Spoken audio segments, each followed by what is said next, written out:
Assalamualaikum warahmatullahi wabarakatuh. Perkenalkan nama saya Adrian Rifki dari manajemen 4A.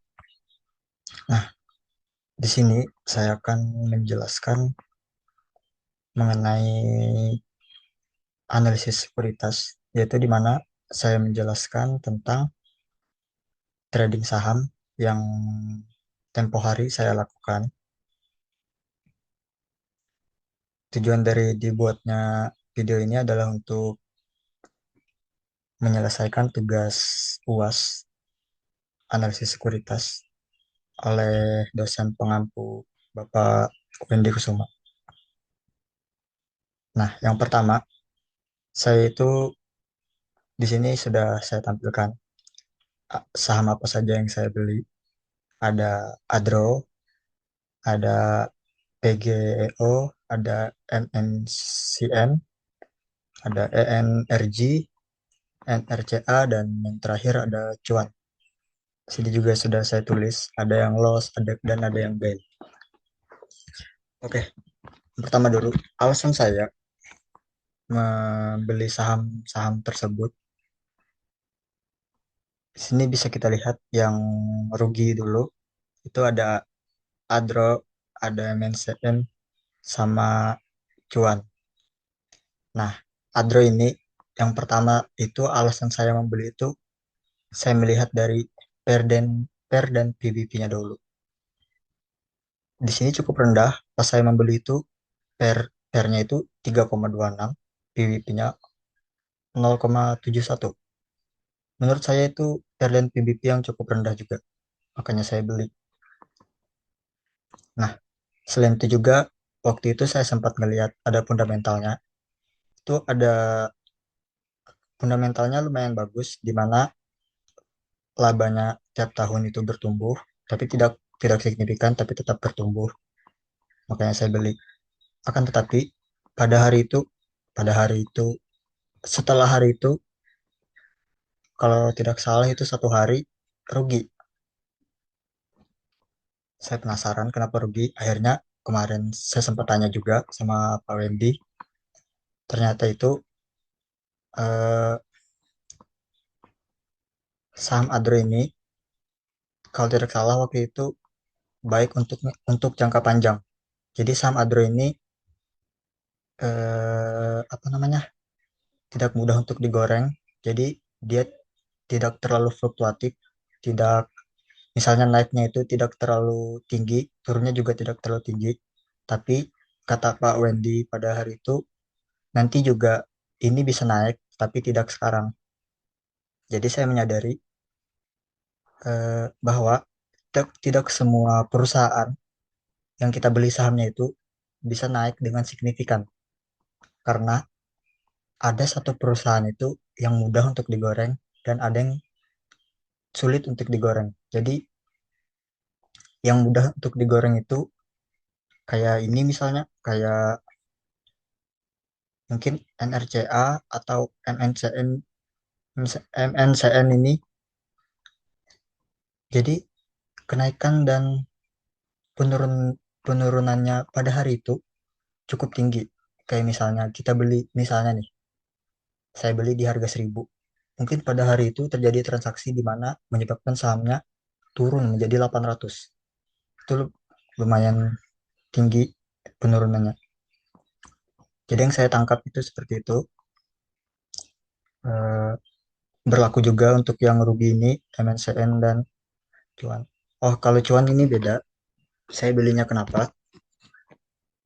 Karena Cuan ini sahamnya pas saya beli itu melakukan stock split dari yang harganya 16.000 jadi 1.600-an.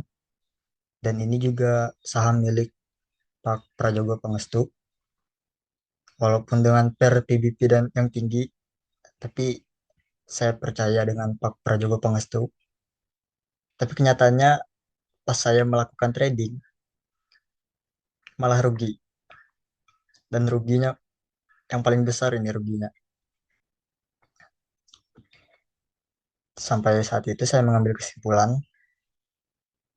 eh, walaupun siapa di balik perusahaan tersebut, nama besar seperti Prajogo Pangestu, ataupun fundamental, ataupun kepercayaan investor retail, bisa jadi kalau kita melakukan trading pada saham tersebut, kita tidak dipastikan untung atau sulit untuk untung. Kayak gitu. Terus untuk yang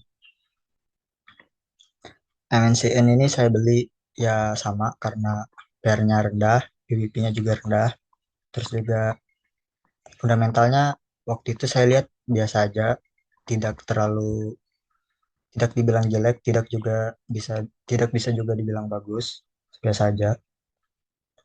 Tapi karena PR dan PBB-nya ini rendah makanya saya beli. Tetapi rugi juga. Oke, sekarang kita bahas yang untungnya, yang gain. Disclaimer dulu, saya ini tidak tahu juga kenapa bisa untung. Yang pertama dulu, ada saham PGEO. Ini ya, PR-nya 28, itu cukup tinggi. Tapi waktu itu saya bandingkannya dengan apa namanya perusahaan sejenisnya. Di mana perusahaan sejenisnya itu kalau tidak salah tinggi juga, sama tinggi juga. Ada yang 30 ke atas, ada yang berapa gitu. Terus PWP-nya 1,98, PWP-nya ini tergolong rendah. Saya beli hari itu. Terus pas saya jual, saya tunggu kemudian harinya, saya jual, ternyata gain atau untung. Saya tidak tahu juga kenapa, mungkin karena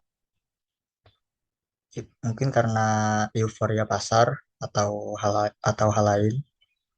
Selanjutnya ada ENRG. Di ENRG ini saya gain 448, untung 448. Kenapa beli ini? Karena ngelihat PR dan PWP-nya juga rendah. PR-nya itu 9,61, di mana ini tuh cukup lebih rendah banget daripada perusahaan sejenisnya. PWP-nya 0,9, bisa dilihat PWP-nya rendah juga. Terus selanjutnya ada NRCA, saya beli sama juga. Saya lihat dari PR dan PWP-nya.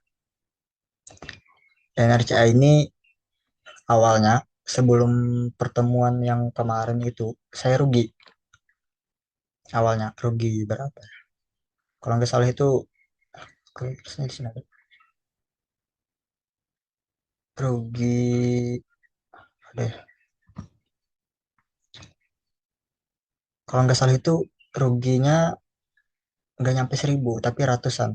Ratusan berapa gitu ruginya.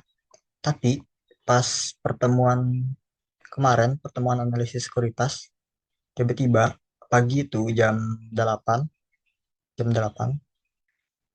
jam 9. Ya, jam 8 tuh tiba-tiba untung. Untungnya gak main-main. Untungnya langsung 10.000. Nah, karena saham ini juga lumayan menutup kerugian saya, kerugian saya yang awalnya semuanya itu kalau ditambahkan dengan keuntungannya juga itu awalnya rugi 15.000, 15 ribuan berapa gitu. Tiba-tiba ini untung 10.000, langsung saya jual, langsung match, langsung berkurang kerugiannya. Langsung jadi di sini langsung jadi 4 ribuan, 4.700. Saya terkejut juga, kenapa bisa kayak gitu.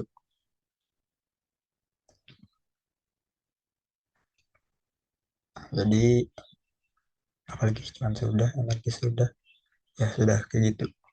Jadi mungkin itu alasan saya kenapa membeli saham-saham tersebut. Bisa dilihat sini, akhirnya saya rugi juga. Mungkin karena saya, apa ya, mungkin karena saya terlalu FOMO juga, ikut-ikutan. Kayak ada yang bilang, ayo beli saham ini, ayo beli saham ini. Ternyata bagus, ada yang lewat FYF, FYV, FYV, kayak yang merekomendasikan saham itu. Beli saham ini, katanya bagus. Ternyata itu semua tidak cocok untuk trading. Ada yang cocok untuk jangka panjang, Mungkin ada yang cocok untuk trading, tetapi sangat sulit, sangat sulit untuk menemukan saham seperti itu. Jadi akhirnya ya gini, saya loss atau rugi totalnya itu 4.787. Mungkin terlihat kecil ini, tapi karena saya semua ini karena saya tidak membeli lot yang besar.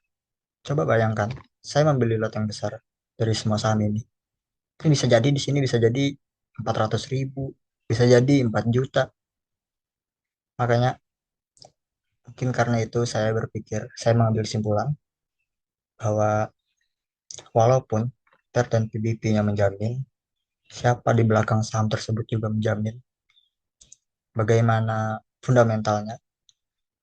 Tetapi apabila kita pakai semua analisis tersebut, yang saya ketahui tersebut, untuk trading, itu kemungkinan besarnya rugi, kemungkinan besar, kemungkinan kecilnya untung.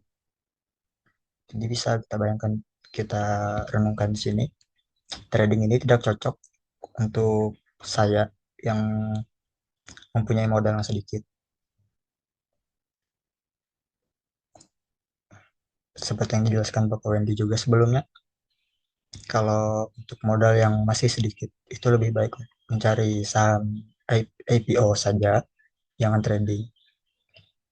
Awalnya saya pikir kenapa kayak gitu, tapi saya setelah saya merasakan bagaimana ini terjadi, saya akhirnya menyadari, oh iya ternyata ada benernya jangan trading saham kalau modal kita masih sedikit. Dan juga pengetahuan analisis kita juga belum semuanya kita ketahui. Ada analisis-analisis lain yang mungkin belum saya pelajari bagaimana cara trading, tapi untuk saya yang untuk pengetahuan saya yang sekarang, saya rasa trading itu tidak bagus untuk saya. Oke, sekian pemaparan mengapa saya membeli saham-saham ini. Saya dan Rifki, terima kasih juga untuk Bapak Wendy yang telah memberikan ilmu yang sangat bermanfaat ini kepada saya, kepada kami semua, tentang analisis trading, tentang investasi. Terima kasih Bapak Wendy. Oke, saya akhiri